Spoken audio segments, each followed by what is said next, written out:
تو اے لوگو علم والوں سے پوچھو اگر تمہیں علم نہ ہو۔ الحمدللہ رب العالمین والصلاة والسلام علی سید المرسلین، اما بعد فاعوذ باللہ من الشیطان الرجیم، بسم اللہ الرحمن الرحیم۔ الصلاة والسلام علیک یا رسول اللہ وعلی آلک واصحابک یا حبیب اللہ، الصلاة والسلام علیک یا نبی اللہ وعلی آلک واصحابک یا نور اللہ۔ میرے پیارے اور محترم اسلامی بھائیوں اور مدنی چینل کے ناظرین، الحمدللہ ماہ رمضان اپنی رحمتیں اور برکتیں لٹا رہا ہے، اور آج ایک بار پھر ہم آپ کو ہمارے مقبول عام سلسلے دارالافتاء اہل سنت میں مرحبا کہتے ہیں۔ اس مبارک سلسلے میں ہم مختلف موضوعات پر دارالافتاء کے اسلامی بھائیوں سے سوالات کے جوابات حاصل کرتے ہیں اور اپنے لیے رہنمائی کے مدنی پھول چنتے ہیں، اور آج بھی ہم نے ایک بڑے ہی پیارے موضوع کا انتخاب کیا ہے۔ اس سے پہلے کہ ہم اپنے سوالات کا آغاز کریں، درود پاک پر مشتمل ایک فضیلت سنتے ہیں۔ سرکار دو عالم نور مجسم شاہ آدم و بنی آدم صلی اللہ تعالی علیہ وسلم کا فرمانے عظمت نشان ہے، مجھ پر کثرت سے درود پاک پڑھو، بے شک تمہارا مجھ پر درود پاک پڑھنا تمہارے گناہوں کے لیے مغفرت ہے۔ صلو علی الحبیب صلی اللہ تعالی علی محمد صلی اللہ علیہ وسلم۔ میرے پیارے اور محترم اسلامی بھائیوں اور مدنی چینل کے ناظرین، الحمدللہ اللہ تعالیٰ کے کرم سے ہم سب ماہ رمضان میں اپنی زندگی کے حسین ایام گزار رہے ہیں، روزے کی سعادت حاصل کر رہے ہیں، لیکن ہمیں ساتھ ساتھ یہ بھی معلوم ہونا چاہیے کہ روزہ کن چیزوں سے ٹوٹ جاتا ہے اور کن چیزوں سے ہمیں احتیاط کرنی چاہیے۔ تو آج ہم نے جو اپنے سوالات کا موضوع چوز کیا ہے، اپنے سوالات کو جو موضوع بنایا ہے وہ ہے مفسدات صوم، یعنی وہ چیزیں کہ جن سے روزہ ٹوٹ جاتا ہے یا نہیں ٹوٹتا، جس کے بارے میں ہمیں کنفیوژن رہا کرتی ہے۔ کچھ سوالات ہمارے پاس ہیں، ہم دارالافتاء کے اسلامی بھائی سے انشاءاللہ اس حوالے سے سوال کریں گے۔ آئیے سوالات کا آغاز کرتے ہیں۔ السلام علیکم ورحمۃ اللہ وبرکاتہ۔ وعلیکم السلام ورحمۃ اللہ وبرکاتہ۔ حضور، کچھ سوالات ہمارے پاس موجود ہیں روزے کے حوالے سے۔ یہ ارشاد فرمائیے کہ جب بندہ بیمار ہوتا ہے تو بعض اوقات انجیکشن لگانے کی نوبت آ جاتی ہے، تو ایک سوال ہمارے پاس یہ ہے کہ کیا انجیکشن لگانے سے روزہ ٹوٹ جاتا ہے؟ الحمدللہ رب العالمین والصلاة والسلام علی سید الانبیاء والمرسلین، اما بعد فاعوذ باللہ من الشیطان الرجیم، بسم اللہ الرحمن الرحیم۔ دیکھیے، روزہ تین چیزوں سے ٹوٹتا ہے: کھانے سے، پینے سے اور بیوی کے قریب جانے سے۔ البتہ انجیکشن کی جہاں تک بات ہے تو اس میں علماء کا اختلاف ہے۔ بعض علماء کے نزدیک انجیکشن سے روزہ ٹوٹ جاتا ہے، لیکن دارالافتاء اہل سنت کا یہ موقف ہے کہ انجیکشن لگانے سے روزہ نہیں ٹوٹتا۔ صحیح، یہ ایک علمی اختلاف ہے اور تحقیق پر مبنی اختلاف ہے۔ دراصل فقہاء متقدمین کے نزدیک یہ بحث پہلے سے ہی ایک معرکۃ الآراء بحث رہی کہ مسامات کے ذریعے جو چیز جسم میں جائے کیا اس طریقے سے روزہ ٹوٹے گا یا نہیں۔ تو مفتہ بھی یہی اقوال رہے کہ مسامات کے ذریعے جو چیز جسم میں جائے گی ان سے روزہ نہیں ٹوٹے گا۔ البتہ منفذ کے ذریعے، یعنی جو براہ راست داخلے کے راستے ہیں معدے تک، جیسا کہ منہ کے ذریعے، ناک کے ذریعے یا مطلب کہ شرمگاہ کے ذریعے جو چیز جائے تو وہ براہ راست معدے تک پہنچتی ہے۔ منفذ اس کو کہتے ہیں۔ منفذ مطلب راستہ، ٹھیک ہے، لیکن آپ نے اس سے پہلے ایک بڑا مشکل سا لفظ مسامات کہا، اس سے کیا مراد ہے؟ مسامات سے مراد ہمارے جسم کے اندر جو جذب کرنے کی صلاحیت رکھنے والے جو حص ہے اسے مسامات کہتے ہیں۔ اور انسانی جلد کے اندر جیسے اگر کوئی تیل کی مالش کرے تو اس کی تراہٹ محسوس ہوگی، اسی طریقے سے بام کی مالش کرے تو وہ اندر جو اس کا اثر پہنچتا ہے وہ مسامات کے ذریعے پہنچتا ہے، رس کر پہنچتا ہے، جس کے ذریعے پسینہ بھی نکلتا ہے، کہتے ہیں مسامات سے پسینہ نکل رہا ہے۔ جی جی۔ تو انجیکشن کی حیثیت اسی طرح کی ہے کہ اس سے جو چیز جسم کے اندر پہنچتی ہے، اگرچہ کہ سوئی اندر جاتی ہے وہ اس کا اثر پہنچتا ہے، یا نس کے اندر اگر انجیکشن لگایا جائے تو وہ نس کے اندر دوڑنا شروع کر دیتا ہے، وہ تو براہ راست جا رہا ہے، لیکن وہ چیز معدے تک براہ راست نہیں جاتی، رس کر جاتی ہے۔ تو مفتی اعظم ہند رحمۃ اللہ تعالی علیہ ان کا یہی فتویٰ تھا کہ انجیکشن سے روزہ نہیں ٹوٹتا، اور نائب مفتی اعظم ہند شارح بخاری حضرت مفتی شریف الحق امجدی صاحب رحمۃ اللہ تعالی علیہ نے مقالات شارح بخاری میں بڑے تفصیلی انداز میں اور مدلل دلائل کے ساتھ مدلل انداز میں مقالات شارح بخاری میں ثابت کیا کہ انجیکشن لگانے سے روزہ نہیں ٹوٹتا۔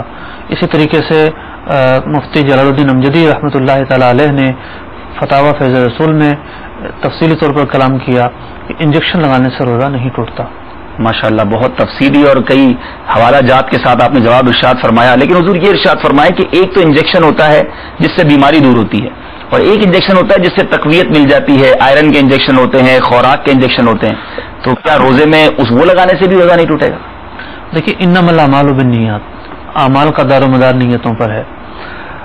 جو انجیکشن لگوانے والے کی نیت ہے کہ وہ انجیکشن کیوں لگوا رہا ہے، مثال کے طور پر کسی کو بخار چڑھایا یا بے ہوشی ہو گئی، نقاہت کی وجہ سے ڈرپ چڑھانا ضروری ہے، تو یہ ہے مجبوری اور ضرورت، تو انجیکشن کے لگانے سے روزہ تو نہیں ٹوٹے گا، لیکن بار بار ایسا عمل کرنا جس سے تقویت حاصل ہو اور روزے کا جو مفہوم ہے، روزے کا جو مقصد ہے وہ فوت ہو، تو ایسے اعمال سے روزے میں کراہیت آتی ہے۔ تو اسی بنا پر یہ بیان کیا گیا کہ طاقت کے انجیکشن اس نیت سے نہ لگائے جائیں کہ قوت حاصل ہو جائے، ہاں ضرورت ہے اگر ایسی صورتحال پیش آ گئی ہے اس وقت لگائے جائیں۔ دوسری بات یہ ہے کہ میرے اور آپ کے اس مسئلے کو بیان کرنے کا مقصد یہ ہے کہ غلط فہمی دور کی جائے، اور جو لوگ یہ سمجھتے ہیں کہ ناعلمی کی بنیاد پر ٹوٹ جاتا ہے تو بسا اوقات وہ انجیکشن لگانے کے بعد روزہ توڑ دیتے ہیں، تو روزہ نہ توڑیں، انجیکشن لگانے سے روزہ نہیں ٹوٹتا۔ بہت شکریہ۔ اسی طرح انہیلر استعمال کرتے ہیں وہ لوگ جن کو دمے کا مرض ہوتا ہے، سانس ہوتا ہے، تو وہ اپنے منہ کے اندر ایک اسپرے ٹائپ کا ہوتا ہے، تو کیا اس سے روزہ ٹوٹ جائے گا؟ انہیلر کے اندر لیکوڈ مادہ ہوتا ہے اور اس کے بخارات کے ذریعے وہ حلق کے ذریعے معدے تک پہنچتا ہے، اور یہ وہ صورت ہے کہ جس سے روزے کا ٹوٹنا پایا جاتا ہے، صحیح، کیونکہ وہ بخارات منفذ کے ذریعے معدے میں پہنچے، اس وجہ سے روزہ ٹوٹ جائے گا، انہیلر استعمال نہیں کر سکتے۔ تو جن کو اگر سانس وغیرہ کی بیماری ہے تو وہ اپنا انہیلر وغیرہ سحری سے پہلے یوز کر لیں، اور کوئی ایسی دوائی لے لیں جس کے ذریعے وہ پورا دن ان کا خیریت سے گزر جائے، روزے کے دوران انہیلر کا استعمال نہ کریں۔ یہاں دو باتیں ہیں، ایک تو یہ ہے کہ جتنی روزہ رکھتے ہوئے جو احتیاط ہو سکتی ہیں ان احتیاط پر عمل کیا جائے۔ فقہ نے بیان کیا کہ عام آدمی کے لیے بھی یہ بات جائز نہیں کہ وہ بہت زیادہ مشقت والا کام کرے جس کی وجہ سے روزہ رکھنا اس کے لیے مشکل ہو جائے، پہلی بات تو یہ ہے۔ دوسری بات یہ ہے انہیلر والے کے حوالے سے بھی کہ وہ جو احتیاطی تدابیر اپنا سکتا ہے اپنائے۔ دوسری بات یہ ہے کہ اب اگر اس کی کنڈیشن ایسی ہے کہ وہ روزہ رکھ ہی نہیں سکتا، اس کا جو مرض ہے وہ شدت میں ہے، دمے وغیرہ کے مریض سردیوں میں مرض بڑھ جاتا ہے، آج کل تو خیر سردیاں نہیں ہیں، تو اس سے مطلب کہ ڈاکٹروں نے کہہ دیا ہے یا اس کو خود معلوم ہے کہ میری طبیعت ایسی ہو جاتی ہے کہ دم گھٹنے لگتا ہے اور رہا ہی نہیں جاتا، تو اگر بالکل کوئی مطلب کہ گنجائش ہی نہیں ہے پرہیز کرنے کی تو روزہ چھوڑنے کی بھی اجازت ہے، بعد میں انہی روزوں کی قضا رکھ لے گا۔ دوسری بات یہ ہے کہ دوران روزہ اگر طبیعت بگڑ جاتی ہے اور اب ایسی صورتحال ہو جاتی ہے کہ بغیر انہیلر لگائے روزہ جو ہے وہ مطلب کہ روزہ جاری نہیں رکھا جا سکتا اور ضروری ہے، تو ایسی صورت میں انہیلر استعمال کر لیا جائے، البتہ یہ روزہ ٹوٹ جائے گا، گناہگار نہیں ہوگا۔ پہلی بات تو یہ گناہگار نہیں ہوگا، اور دوسری بات یہ کہ کوئی کفارہ نہیں ہوگا، البتہ اس روزے کے بدلے قضا رکھنی ہوگی۔ مطلب وسعت ہے، اگر تکلیف طبیعت خراب ہو جائے تو ایسا نہیں ہے کہ پورا کرنا ہی ضروری اور بندہ اس میں ضرورت پائی جائے، بسا اوقات سر میں درد ہوا اور بندہ سمجھتا ہے کہ میں تو کچھ کر ہی نہیں سکتا، تو وہ شریعت مطہرہ نے ہمیں ایک اور چیز سکھائی ہے، اس کا نام ہے عزم مصمم۔ صحیح، عزم مصمم جو ہے وہ بہت ساری چیزوں کی اصل ہے، اچھے بھلے ہٹے کٹے انسان روزہ نہیں رکھ سکتے۔ کیوں نہیں رکھتے؟ کہ ان کے اندر وہ عزم اور حوصلہ نہیں ہوتا. ساری چیزیں ہوتی ہیں، رکھ سکتے ہیں، لیکن نیت میں فطور ہوتا ہے. تو احادیث میں یہ دعائیں بھی مذکور ہوئیں، اللہم انی اعوذ بک من الکسل والجبن، کہ اللہ میں سستی سے پناہ مانگتا ہوں، بزدلی سے پناہ مانگتا ہوں. تو سستی اور بزدلی اور عزم کا نہ ہونا یہ بھی بندے کے مورال کو گرا دیتا ہے. وہ سمجھتا ہے کہ میں بہت زیادہ بیمار ہوں، حالانکہ ایسا نہیں ہوتا. باقی رکھنا چاہے تو چھوٹے چھوٹے بچے روزہ رکھ لیتے ہیں، بڑی عمر کے بزرگ روزہ رکھتے ہیں. مدنی چینل کے ناظرین بڑا پیارا پیغام دیا کہ روزہ ہمیں بالکل نہیں چھوڑنا چاہیے، اور واقعی اگر ایسی کیفیت آ جائے کہ جہاں آپ کو لگتا ہے کہ آپ کی جان کو خطرہ ہے تو وہاں شریعت میں اجازت ہے. حضور ایک اور بڑا دلچسپ سوال یہ ہے، اور یہ یقیناً مدنی چینل کے ناظرین بھی اس کا جواب بہت ضرور سننا چاہیں گے، کہ ٹوتھ پیسٹ اب ایک ایسی ضرورت بن گئی ہے کہ جس کے بغیر ایسا لگتا ہے کہ صبح نہیں ہوتی. تو ٹوتھ پیسٹ روزے کے عالم میں کیا جا سکتا ہے کہ نہیں؟ رمضان کے مہینے میں تو صبح بہت جلدی ہو جاتی ہے. صحیح فرمایا آپ نے. تو جلدی ہو جاتی ہے تو سحری کے وقت کر لیا جائے. صحیح. البتہ روزے کی حالت میں ٹوتھ پیسٹ کرنے کی اجازت نہیں ہے، اور اگر اس کے اجزاء حلق میں اتر گئے تو روزہ ٹوٹ جائے گا. صحیح. ٹوتھ پیسٹ سے احتیاط ہی کی جائے. جی ہاں، اس کی اجازت نہیں ہے. ٹھیک ہے. اور حضور یہ بتائیے کہ پھر کیا مسواک بھی نہیں کر سکتے؟ مسواک بھی ماشاءاللہ سنت بھی ہے، دانت بھی صاف ہوتے ہیں، تو وہ بھی نہیں کر سکتے؟ روزے کی حالت میں مسواک کی جا سکتی ہے، لیکن چبانے سے احتراز کیا جائے. پہلے چبا لیں، یہ زیادہ بہتر ہے. اور دوسری بات یہ ہے کہ اس حوالے سے ایک سوچ پائی جاتی ہے کہ جناب آخری وقت میں مسواک نہ کی جائے، اور اس سوچ کا پس منظر کچھ یوں ہے کہ روزے دار کے جسم مطلب کہ اس کے معدے سے بو نکلتی ہے افطار کے وقت.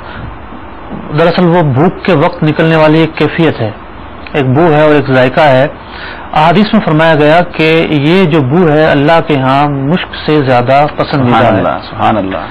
تو مسک کے الفاظ ہے، مسک کو مشک بھی کہتے ہیں. تو اس بنا پر ایک طبقہ فکر کے نزدیک اور ایک سوچ کے نزدیک یہ بات پائی جاتی ہے کہ مسواک کرنے سے وہ بو ختم ہو جاتی ہے، اس لیے مسواک نہ کی جائے.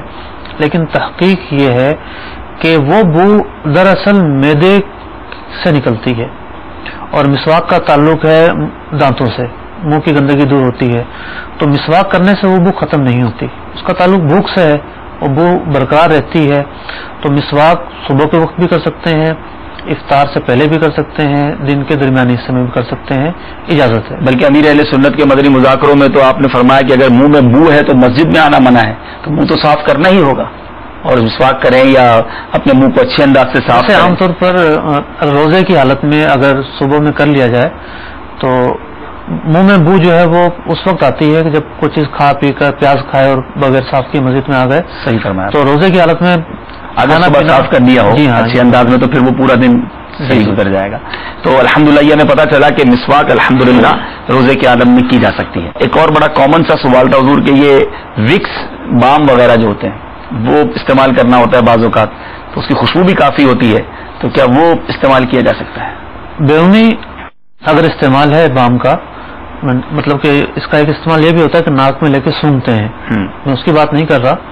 بیرونی استعمال ہے، گلے پر کسی نے بام ملی ہے یا ہاتھ پر ملی ہے، تکلیف جہاں ہو رہی ہے وہاں ملی ہے، تو یہ وہی ہے کہ اب بام جو مطلب کہ ملی گئی تو مسامات کے ذریعے کوئی چیز اندر گئی ہے، اس سے روزہ نہیں ٹوٹے گا. یہ خارجی استعمال ہے، اور نہ ہی اس کے استعمال کرنے میں کسی قسم کی کراہیت ہے. جسم کے کسی بھی حصے پہ بام لگانے میں بیرونی استعمال میں حرج نہیں ہے ماشاءاللہ. تو اس طرح دل کے جو مریض ہوتے ہیں، ہارٹ پیشنٹ ہوتے ہیں، بعض اوقات ان کو بہت چھوٹی سی گولیاں استعمال کرنے کے لیے ٹیبلٹس دی جاتی ہیں. تو لوگ کہتے ہیں کہ چونکہ ٹیبلٹ بہت چھوٹی ہے تو اس کو کھانے سے روزے پہ کوئی اثر نہیں پڑے گا، تو اس حوالے سے آپ کیا ارشاد فرماتے ہیں؟ یہ بات وہ ڈاکٹر کہتے ہیں جنہیں اپنے مریض سے ہمدردی ہوتی ہے. تو وہ ہمدردی کہیں گے حضور؟ میں وہی عرض کر رہا ہوں کہ وہ دیکھ رہے ہوتے ہیں کہ مریض روزہ رکھے بغیر مطلب کہ رہے گا نہیں، تو اس کو مشورہ دیتے ہیں کوئی نہیں کھا لو، روزہ نہیں ٹوٹے گا. تو یہ بڑی ہی ایک بہت بڑی غلطی ہے کہ دراصل بات یہ ہے کہ ایک جو آبزرویشن ہے اس کے تحت آپ بھی یقیناً تائید کریں گے اس کی، کہ آج کسی موضوع پر گفتگو ہو یا نہ ہو، دین اور شرعی مسائل جائز اور ناجائز وہ ٹاپک ہے کہ ہر شخص اس میں حصہ ملا رہا ہے. صحیح فرما رہے ہیں. جسے دیکھے وہ اپنے کمنٹس دے رہا ہوتا ہے، یہ جائز ہے یا ناجائز ہے. جناب ہر چیز کی فیلڈ ہوتی ہے، صحیح فرمانا ہے. پائلٹ کا کام ہے جہاز اڑانا، اس کا کام ڈاکٹری کرنا نہیں ہے. ڈاکٹر کا کام ہے مریضوں کو دیکھنا، اس کا کام انجینئرنگ نہیں ہے. درزی کا کام ہے کپڑے سینا، اس کا کام بال کاٹنا نہیں ہے. تو ہر لکل فن رجال، ہر فیلڈ کے ماہر ہوتے ہیں. مسائل شریعت میں کچھ بولنا بے حد مطلب کہ نازک معاملہ ہے. بالکل صحیح فرما رہے ہیں. جس کو دیکھیں وہ اس پر اپنی زبان استعمال کر. روایتوں میں آتا ہے کہ امن تاخذ دینکم، دینی مسئلہ جانتے وقت یہ دیکھ لو کہ تم دین کس سے حاصل کر رہے ہو. صحیح فرما. یعنی سب سے زیادہ احتیاط مسئلہ معلوم کرنے میں اور بیان کرنے میں رکھنا ضروری ہے. تو یہ ہمدردی نہیں ہے، اس کی جو ہے وہ ایک عبادت کے ساتھ جو ہے وہ ایک طرح سے کوتاہی اور انتہا درجے کی جو ہے وہ غلطی ہے، غلطی برتنا ہے. تو ایک چھوٹا سا ذرہ بھی کھانے سے روزہ ٹوٹ جاتا ہے. تل برابر چیز بھی اب بیرونی حصے سے گئی اور جسم میں اتر گئی، روزہ ٹوٹ جائے گا. تو دل کے مریض اگر اس کیفیت میں ہیں کہ روزہ نہیں رکھ سکتے تو انہیں نہ رکھنے کا کہا جائے. اور اگر دوران روزہ ان پر اٹیک ہو جاتا ہے تو اس بات کی اجازت ہے کہ گولی کھلا کر روزہ توڑوا دیا جائے. لیکن یہ کہنا مسئلے کے طور پر بیان کرنا کہ گولی سے روزہ نہیں ٹوٹے گا، یہ بہت بڑی شرعی غلطی ہے. جزاک اللہ. اسی طرح یہ ارشاد فرمائے کہ ایک اور سوال ہمارے پاس موجود ہے کہ بعض اوقات روزے کے دوران کھٹی سی ڈکار سی آتی ہے، تو اس وقت کیا اس سے روزہ ٹوٹ جاتا ہے؟ ڈکار سے تو روزہ نہیں ٹوٹتا، اگرچہ کہ ڈکار کھٹی ہو یا میٹھی ہو. البتہ یہ ہے کہ کھٹی ڈکار کے ساتھ کچھ پانی بھی آ جاتا ہے. صحیح. تو یہ ایک از خود آنے والا پانی ہے، اس پانی کے آنے سے بھی روزہ نہیں ٹوٹے گا. اور بہت قلیل پانی آتا ہے، وہ اگر نیچے اتر بھی گیا دوبارہ تب بھی روزہ نہیں ٹوٹے گا، لیکن اسے پھینک دینا ہی بہتر ہوتا ہے. جیسا کہ بلغم کا حکم ہے کہ نگل گئے تب بھی روزہ تو نہیں ٹوٹے گا، لیکن معیوب بات ہے. اب یہ آپ نے پھینکنے سے بات کی، کچھ لوگوں کو دیکھا گیا کہ وہ تھوک بار بار پھینکتے رہتے ہیں اور یہ سمجھتے ہیں کہ تھوک نگلنے سے روزہ ٹوٹ جائے گا. تو اس بارے میں بھی وضاحت فرما دیں کہ تھوک کتنا نگل سکتے ہیں، کوئی اس کی تعداد ہے یا نہ نگلیں؟ اصل میں انہوں نے یہ مسئلہ سنا ہوگا کہ کوئی چیز جسم میں داخل ہو جائے تو روزہ ٹوٹ جاتا ہے. اس وجہ سے وہ سمجھتے ہیں کہ ہمارے حلق کے ذریعے تھوک اترے گا تو روزہ ٹوٹ جائے گا. یہ ہے کسی مسئلے کو سرسری طور پر جاننے کا نتیجہ. صحیح فرما. مسائل شریعت سے جب واقفیت نہیں ہوگی اور جو مسئلہ سنا اور کوئی ذہن میں اشکال پیدا ہوا، علماء سے رہنمائی لینے کا ذہن نہیں ہوگا، تو پھر ایسے نتائج رونما ہوتے ہیں، معاشرے میں جہالت بڑھتی ہے. تو بات دراصل یہ ہے کہ بیرونی چیز کے داخل ہونے سے روزہ ٹوٹتا ہے. تھوک ایک اندرونی چیز ہی ہے، منہ میں بنتا ہے اور چلا جاتا ہے، اس سے روزہ نہیں ٹوٹے گا. حضور یہ ارشاد فرمائی، اسی سے ملحق ایک سوال ہے اور وہ شاید سب سے زیادہ پوچھا جانے والا سوال ہے کہ الٹی یعنی قے جب آتی ہے اس سے روزہ ٹوٹتا ہے کہ نہیں ٹوٹتا، اور کوئی ایسا طریقہ بتا دیں کہ یہ سوال بار بار پیدا ہوتا ہے کہ یہ الٹی آ گئی تو روزہ ٹوٹ گیا، یہ ایک مشہور کر دیا لوگوں نے. تو اس پر کچھ ارشاد فرمائیے. دیکھیے کہ پہلا جہاں تک طریقہ بتانے کی بات ہے تو طریقہ یہی ہے کہ جس کو جس شعبے کے مسائل درپیش ہوں وہ مسائل سیکھے. ہمارے ہاں بعض مسائل ایسے ہوتے ہیں جو موسمی ہوتے ہیں، یعنی نماز کے جو مسائل ہیں روزانہ ہی درپیش ہیں، روزانہ نماز پڑھنی ہے. لیکن روزے کے مسائل چونکہ روزہ سال کے بعد آتا ہے تو ذہنوں سے نکل جاتے ہیں. اس کے لیے مطالعہ کیا جائے. شیخ طریقت امیر اہل سنت کی کتاب فیضان رمضان کے اندر سبحان اللہ جتنے تفصیل کے ساتھ روزے کے مسائل، تراویح کے مسائل، اعتکاف کے مسائل، بہاریں، فضائل، روایتیں، مدنی پھول، تو یہ جس کا تفصیل سے بیان کیے گئے ہیں کسی اور کتاب میں اردو میں نہیں ملیں گے. چلیں ان کو دیدار بھی کرا دیتے ہیں مدنی چینل کے ناظرین کو.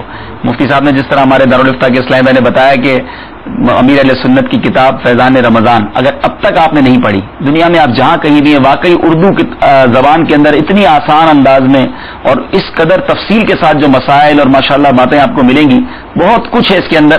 امیر اہل سنت بڑی پیاری ترغیب دلاتے ہیں کہ رمضان آنے سے پہلے پہلے اس کتاب کو پورا پڑھ لیا جائے. اگر اب بھی آپ نے حاصل نہیں کی تو اپنے قریبی مکتبے سے حاصل کیجیے.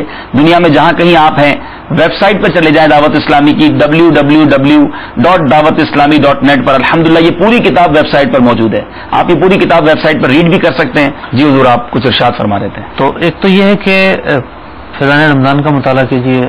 الحمدللہ مدنی چینل کے مختلف سلسلوں کے اندر فیضان سحری ہے، امیر اہل سنت کے مدنی مذاکرے ہو رہے ہیں، اثر سے پہلے اور پھر رات تراویح کے بعد بھی، وہ بھی علم دین حاصل کرنے کا بہترین ذریعہ ہے، وہ بھی دیکھتے رہیں۔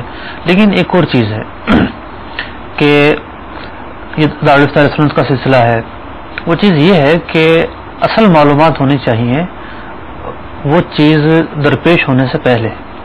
صحیح فرمایا۔ جیسے کوئی حج پر جا رہا ہے یا عمرے پر جا رہا ہے تو پہلے سے مسائل سیکھ کر جائے، تو اسی طریقے سے رمضان آنے سے پہلے ہی فیضان تراویح کا مطالعہ کر لیا جائے، بہار شریعت کا حصہ پنجم میں اس کا مطالعہ کر لیا جائے، فتاوی رضویہ اگر کوئی پڑھ سکتا ہے تو وہ پڑھ لیا جائے، تو پہلے ہی ذہن بنایا جائے کہ ہم نے ایک مسائل درپیش ہونے ہیں تو ان کی معلومات حاصل کر لی جائے۔ تو بسا اوقات یہ ہوتا ہے کہ ایسی صورتحال ہو جاتی ہے، اگر مسئلہ پتہ ہوتا تو غلطی سے بچ جاتے، صحیح فرمایا، بندہ غلطی سے گزر جاتا ہے۔ جہاں تک قے کا معاملہ ہے، بارہا یہ مسئلہ بیان کیا گیا، مدنی مذاکروں میں بیان ہوا، مبلغین نے بھی بیان کیا، علماء بھی بیان کرتے ہیں، لیکن ذہنوں سے نکل جاتا ہے۔ تو قے کا مسئلہ یہ ہے کہ کتنی بھی آ جائے روزہ نہیں ٹوٹتا، صحیح، جو از خود کے آئے اس سے روزہ نہیں ٹوٹتا، خود بخود جو کہ آئے اگرچہ کہ بالٹی بھر جائے روزہ نہیں ٹوٹے گا۔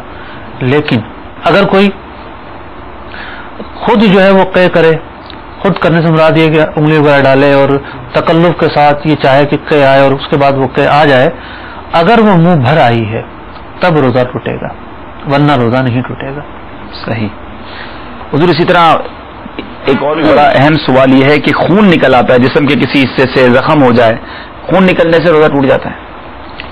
دیکھیے، روزے ٹوٹنے کے جتنے بھی مسائل ہیں وہ اس پر مبنی ہے کہ جسم میں کوئی چیز داخل ہونے سے روزہ ٹوٹتا ہے، جسم سے کوئی چیز نکلنے سے روزہ نہیں ٹوٹتا۔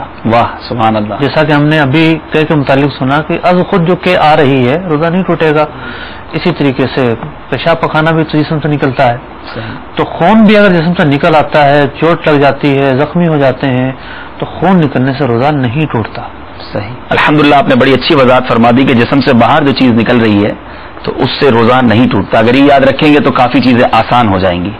حضور یہ بتائیں کہ آنکھ اور کان میں ڈراپس ڈالے جاتے ہیں، آئی ڈراپس ہوتے ہیں، ایئر ڈراپس ہوتے ہیں، تو یہ ڈراپس ڈالنے سے روزہ ٹوٹے گا یا نہیں ٹوٹے گا؟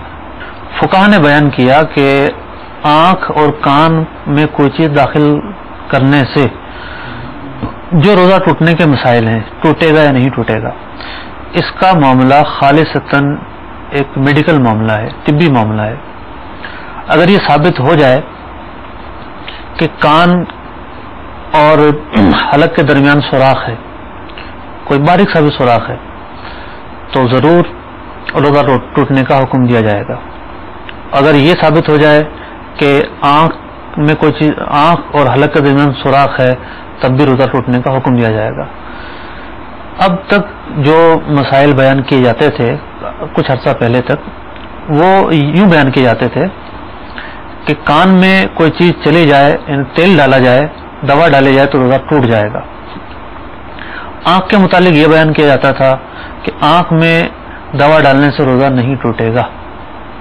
پرانے بزرگوں نے بھی یہی مسئلہ لکھا، یہی بیان ہوا، بہار شریعت میں بھی یہی ہے، لیکن فقہا نے اور عربی کتابوں کے اندر یہ مسائل لکھے ہوئے ہیں، یہ مسئلہ لکھنے کے بعد فقہا نے لکھا ان دونوں مسائل کا تعلق طب سے ہے، شریعت سے نہیں ہے۔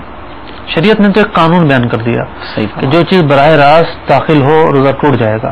اب یہاں براہ راست داخل ہونا پایا گیا یا نہیں، یہ ایک میڈیکل مسئلہ ہے۔ دورہ جدید کی میڈیکل نے ثابت کیا کہ انسان کے کان اور حلق کے درمیان کوئی راستہ نہیں ہے، کان کا پردہ ہے، جو چیز اندر جاتی بھی ہے پردے سے چھن کر جاتی ہے، اور یہ مسئلہ ہم بیان کر چکے کہ کوئی چیز رسک کر چھن کر جائے، براہ راست نہیں جائے تو روزہ نہیں ٹوٹتا۔ تو نتیجہ یہ نکلا کہ کان میں دوا ڈالنے سے روزہ نہیں ٹوٹے گا۔ صحیح۔ اب آئیے آنکھ کی طرف۔ اب دور جدید میں آنکھ کے حوالے سے مسئلہ یہ ہے کہ آنکھ میں دوا ڈالنے کی اجازت نہیں ہے، اگر آنکھ میں دوا ڈالی گئی تو روزہ ٹوٹ جائے گا۔ البتہ سرما لگانا سنت سے ثابت ہے، نبی اکرم صلی اللہ علیہ وسلم نے سرما لگانے کی اجازت دی روزے کی حالت میں، تو یہ ایک منسوخ مسئلہ ہے، یہ اپنی جگہ برقرار رہے گا۔ سرما لگایا جا سکتا ہے، روزہ نہیں ٹوٹے گا، لیکن آنکھ میں دوا ڈالنے کی اجازت نہیں ہے۔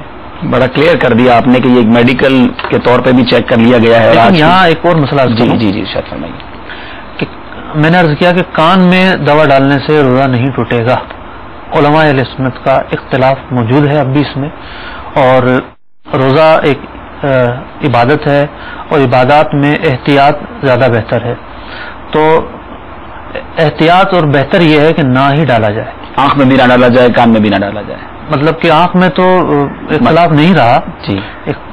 آنکھ میں تو پرانا موقف یہی تھا کہ دوا ڈالنے سے روزہ نہیں ٹوٹے گا. اب یہ ہے کہ ٹوٹ جائے گا. صحیح. تو اب تو ہم یہی کہہ رہے ہیں کہ ٹوٹ جائے گا, تو ظاہر بات ہے کہ لوگ نہیں ڈالیں گے. کان میں یہ ہے کہ ہم کہہ رہے ہیں کہ کان میں دوا ڈالنے سے روزہ نہیں ٹوٹے گا, لیکن پھر بھی ساتھ ساتھ یہ گزارش ہے کہ بہتر یہ کہ نہ ڈالا جائے روزے کی حالت میں. احتیاط اچھی چیز ہے. کوئی اگر بہت زیادہ ضرورت ہے تو مسئلہ بیان کر دیا, لیکن احتیاط اسی میں ہے کہ کان میں بھی کرام کا یہی ایک اصول ہے اصل میں کہ اختلاف علماء سے بچنا مستحب ہے. صحیح, یہ ایک اصول ہے ماشاءاللہ. تو اس کی روشنی میں اولا یہ کہ نہ ڈالا جائے. تو ضروری ارشاد فرمائے کہ آپ نے ارشاد فرمایا تھا کچھ دیر پہلے کہ تھوک جو ہے وہ نگلا جا سکتا ہے, وہ ایک اندرونی چیز ہے. لیکن اب جب ہم وضو کرتے ہیں, کلی کرتے ہیں, تو کلی کرنے کے بعد منہ میں تری بھی رہ جاتی ہے, تو اب اس تری کو نگلا جائے یا وہ اگر وہ اتار لیں گے تو روزہ ٹوٹ جائے گا. یرید اللہ بکم اليسر ولا یرید بکم العسر. ماشاءاللہ. اللہ تعالیٰ آسانی چاہتا ہے, مشکل نہیں چاہتا.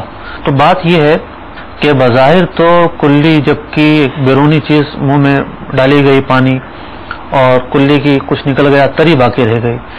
تو قیاس تو یہی کہتا تھا جو ایک روزے کے اصول ہیں کہ اب روئی لی جائے اور روئی کے ذریعے جو ہے وہ پانی خشک کیا جائے, لیکن لا حرج فی الدین, دین میں حرج نہیں رکھا گیا. تو یہ ایک رخصت ہے کہ جو تری رہ گئی وہ معاف ہے. صحیح, اسے معاف رکھا گیا ہے. لیکن کوئی بار بار کلی اس نیت سے کرے کہ جو تری رہ جائے گی اس سے سکون حاصل ہوگا, یہ مکروہ ہے. صحیح, بہت شکریہ. حضور اب یہ ارشاد فرمائے کہ روزے کی حالت میں اگر احتلام ہو گیا, غسل فرض ہو گیا, تو کیا روزہ ٹوٹ جائے گا؟ دیکھیے احتلام جو ہے وہ ایک غیر اختیاری طور پر انزال کی صورت ہے, اور غیر اختیاری طور پر انزال ہونے سے روزہ تو نہیں ٹوٹتا. البتہ جو اختیاری صورتیں ہیں تو ان میں ٹوٹ جاتا ہے. صحیح, احتلام سے روزہ نہیں ٹوٹتا.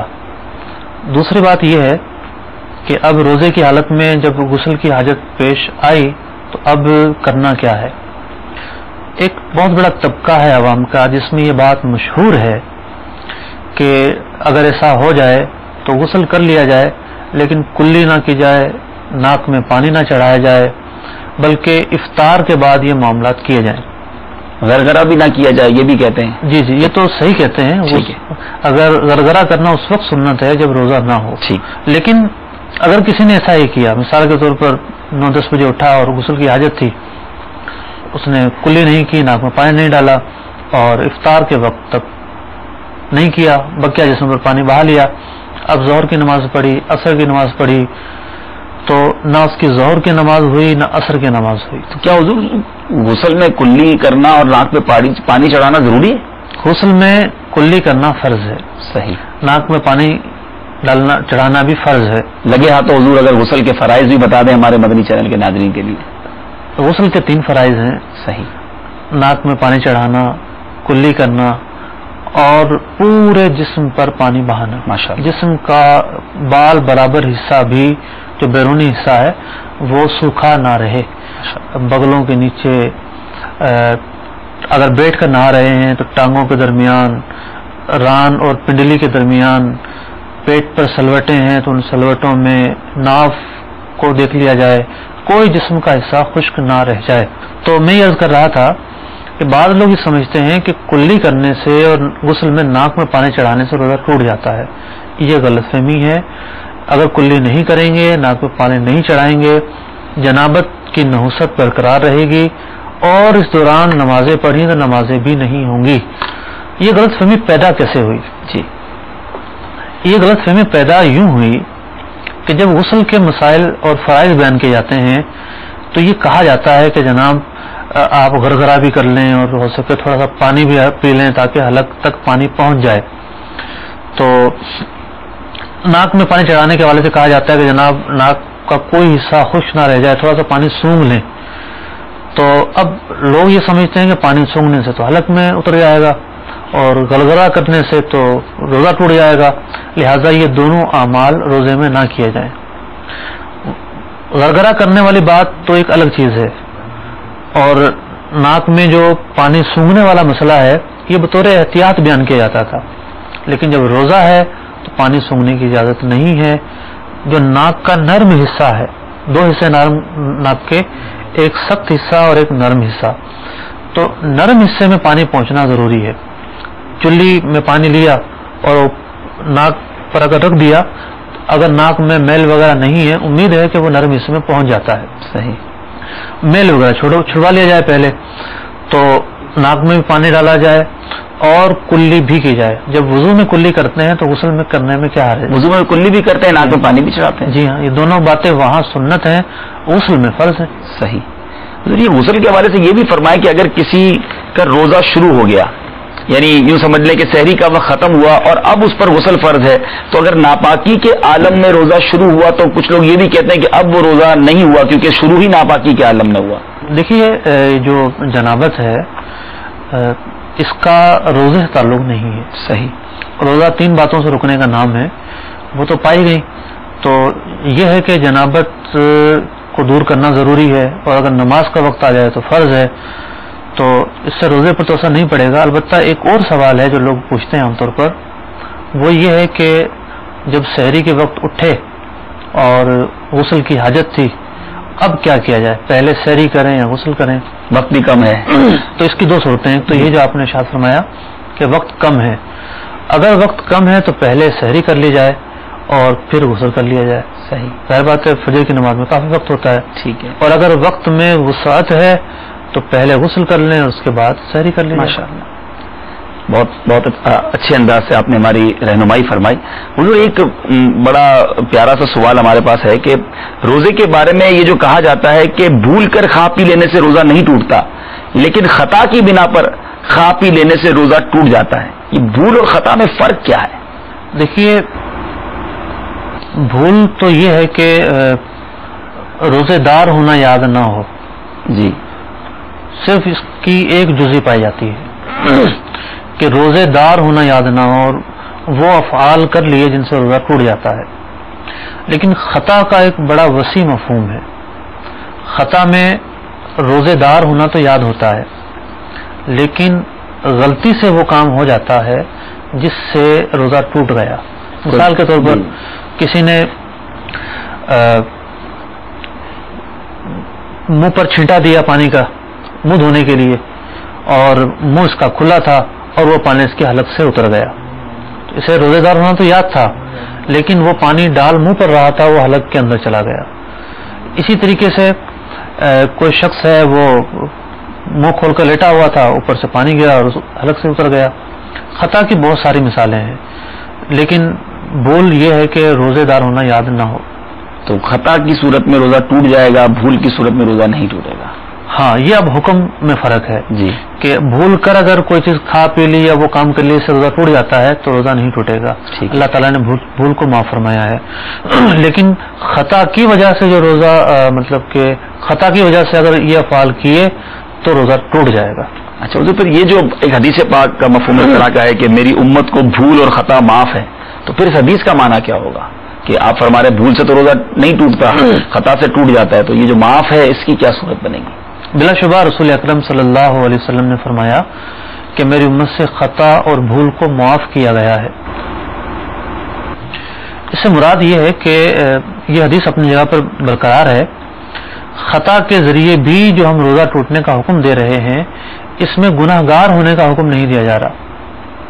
خطاً جو ٹوٹا ہے، عمد اور خطا میں فرق یہی ہے کہ خطا میں گناہ گار ہونا لازم نہیں آیا، اور دوسری بات یہ کہ اس روزے کے بدلے صرف قضا رکھنی پڑے گی، کسی قسم کا کفارہ نہیں ہوگا۔ خطا کی صورت میں بھی کفارہ نہیں ہوگا۔ کفارہ تو یہ کفارے کا نہ ہونا، گناہ کا نہ ہونا، امت کو رخصت اور سہولت دینے ہی کا معاملہ ہے۔ یہ سوالات تو ماشاءاللہ اس حوالے سے کافی آئے ہوئے ہیں، اور انشاءاللہ مزید بھی امید ہے کہ ہمارے مدنی چینل کے ناظرین بھیجیں گے۔ ایک سوال اور کرتے ہیں آپ سے کہ دھواں آج کل ہمارے شہر کراچی میں اور پاکستان میں بہت زیادہ ہے، بائک پر کوئی جا رہا ہے، اس کی